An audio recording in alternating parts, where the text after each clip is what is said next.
సంవత్సరంలో తెలంగాణ అనే పదాన్ని ఉచ్చరించడానికి భయపడేవాళ్ళు.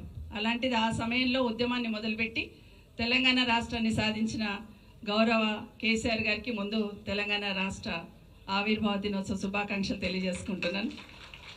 ఎప్పుడు తెలంగాణ అనే పదం పలికినా మొదటగా మదిలో మెదిలేది ఎవరంటే కేసీఆర్ గారు. అవునన్నా కాదన్నా ఎవరెన్ని రకాల మాటలు మాట్లాడినా కేసీఆర్ గారు తెలంగాణ పక్కన కేసీఆర్ అనే మనకు మెదులుతూ ఉంటుంది.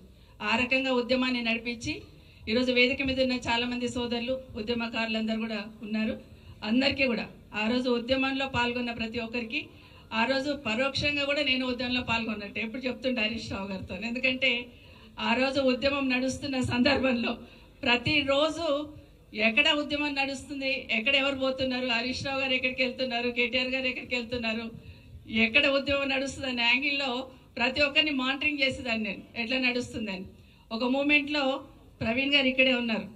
ఉస్మానియా యూనివర్సిటీలో లాఠీ చార్జ్ జరిగినప్పుడు ఆడబిడ్డలకు కూడా ఆ రోజు దెబ్బ తగిలినప్పుడు నిజంగానే నాకు ఈ 10 వద్దు, నేనుండి నా ఆడబిడ్డలు నేను కొట్టించడం ఏంటనేది కొంత నేను ఇంటర్నల్గా డిస్కషన్ చేసిన సందర్భంలో నెక్స్ట్ డే మాట్లాడుతూ మా పోలీస్ ఆఫీసర్లు అందరిని ఆ రోజు పిలిచి మాట్లాడడం జరిగింది. కొంచెం తెలంగాణ వాదం ఉన్న పోలీస్ ఆఫీసర్ ఎవరైనా ఉంటే చెప్పండి, ఎందుకంటే ఉస్మానియా యూనివర్సిటీలో వారిని అక్కడ ఇన్ఛార్జ్గా పెడదాం. ఎందుకంటే ఉద్యమంలో పాల్గొనాలని యువతులందరూ ఉత్సాహంగా ఉన్నారు. వాళ్ళ మీద ఒక లాఠీ దెబ్బ కూడా పడడానికి వీల్లేదంటే తెలంగాణ వాదం పునికిపుచ్చుకున్న వాళ్ళు కావాలంటే ఆ రోజు ఆర్ఎస్ ప్రవీణ్ గారి పేరు చెప్పారు. ఆ రోజు సో ఆ రోజు ప్రవీణ్ గారిని అక్కడ పెట్టిన తర్వాత అక్కడున్న ఉద్యమంలో పాల్గొనాలనుకున్న స్టూడెంట్స్ అందరినీ కూడా సామరస్యంగా ఉద్యమంలో పాల్గొనేటట్టు చేసి తెలంగాణ వచ్చే వరకు కూడా ఎక్కడ ఇన్సిడెంట్ జరగకుండా ఉస్మానియా యూనివర్సిటీలో జరిగిన సందర్భంలో ఖచ్చితంగా ప్రవీణ్ గారిని కూడా గుర్తు చేసుకుంటాను. ఇక మా హరీష్ రావు గారు అయితే మైక్ పట్టుకుంటే నన్ను తిడుతుండే. మాకు హోమ్ మినిస్టర్ ఇచ్చున్నారు, నెత్తి మీద టోపీ లేదు, చేతిలో లాఠీ లేదు అని తిడుతుండేమో అంటే మళ్ళీ లోపలికి వచ్చి అక్క ఎట్లన్నా కానీ ఇట్లా ఉద్యమం నడిపిస్తున్నాం చూడు, జర చూసుకో అని చెప్తుండే నాకు.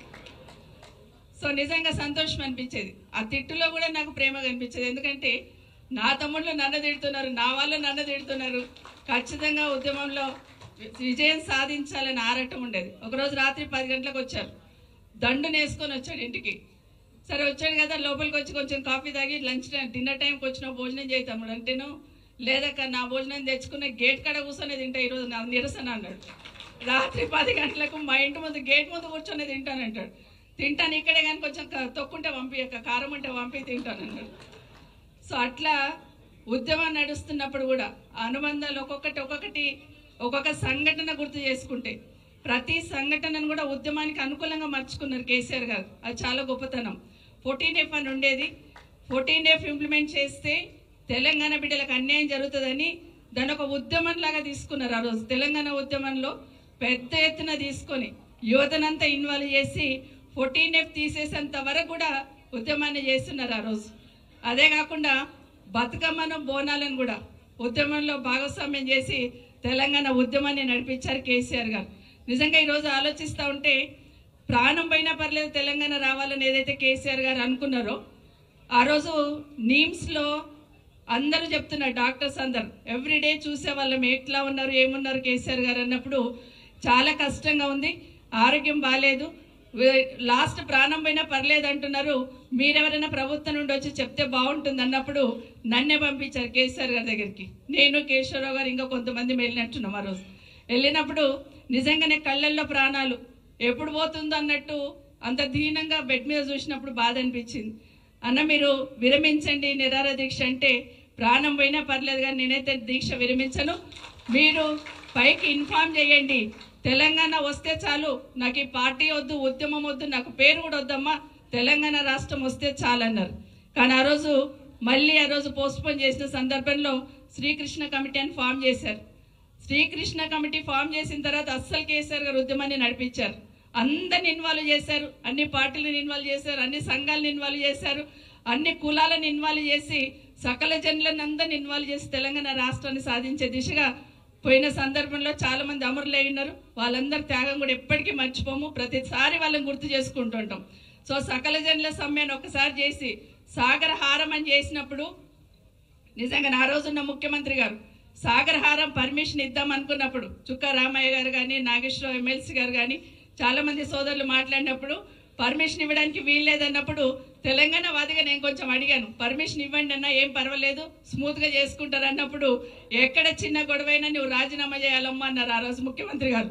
ఆ దాన్ని కూడా కన్విన్స్ చేసుకొని పోతే నిజంగానే ఆ రోజు ప్రోగ్రామ్ అయితే 11 గంటల వరకు హైదరాబాద్లో ఎక్కడ చూసినా తెలంగాణ బిడ్డలు తెలంగాణ వాదులే ఉప్పెనలాగా ఉరికొస్తా ఉంటే నిజంగా వణికిపోయినారు ఆ రోజున ప్రభుత్వం.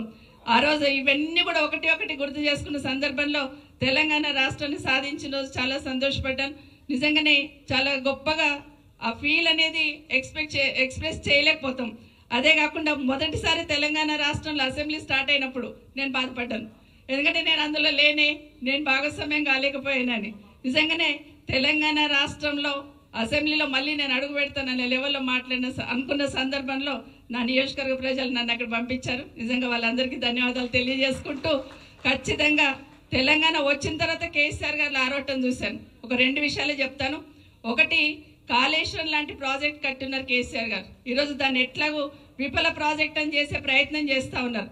కానీ అదే కాళేశ్వరం లాంటి ప్రాజెక్టులో ఒకరోజు కేసీఆర్ గారు ఒక మీటింగ్లో ఉన్నప్పుడు చెరువులు కుంటలన్నీ నింపుకోవాలని చెప్తున్న సందర్భంలో నల్లగొండలో ఒక చెరువు నింపలేదని చెప్పేసి అక్కడున్న మంత్రి గారికి ఫోన్ చేసి ఇమీడియట్గా చెరువు నింపమని చెప్పినారు. ఆ సందర్భంలో ఒకటి అడిగా నేను, అన్న మీరు కాళేశ్వరం పూర్తి చేశారు, పాలమూరు రంగారెడ్డి కూడా పూర్తి చేస్తే బాగుండేదంటే ఆయన ఒకటే చెప్పారు, నాది ఒకటే కళ, పాలమూరు రంగారెడ్డి కాళేశ్వరం పూర్తి చేస్తే ప్రతి ఎకరాకి నీళ్లు అందించగలుగుతారు, రైతన్నలందరూ సుఖంగా ఉంటారని ఒకే కళ నాదని చెప్పినారు కేసీఆర్ గారు. నిజంగా అంత గొప్పగా ఆలోచించున్నారు. వారు నిజంగా మనసు పెట్టి పాలన చేస్తున్నారు. కేసీఆర్ గారికి భగవంతుడు ఆయురారోగ్యాలు ఇవ్వాలని, మరొక్కసారి ఈ రాష్ట్రానికి ముఖ్యమంత్రి కావాలని, ఈ రాష్ట్రానికి కేసీఆర్ గారి నాయకత్వమే శ్రీరామ రక్షణ మరొకసారి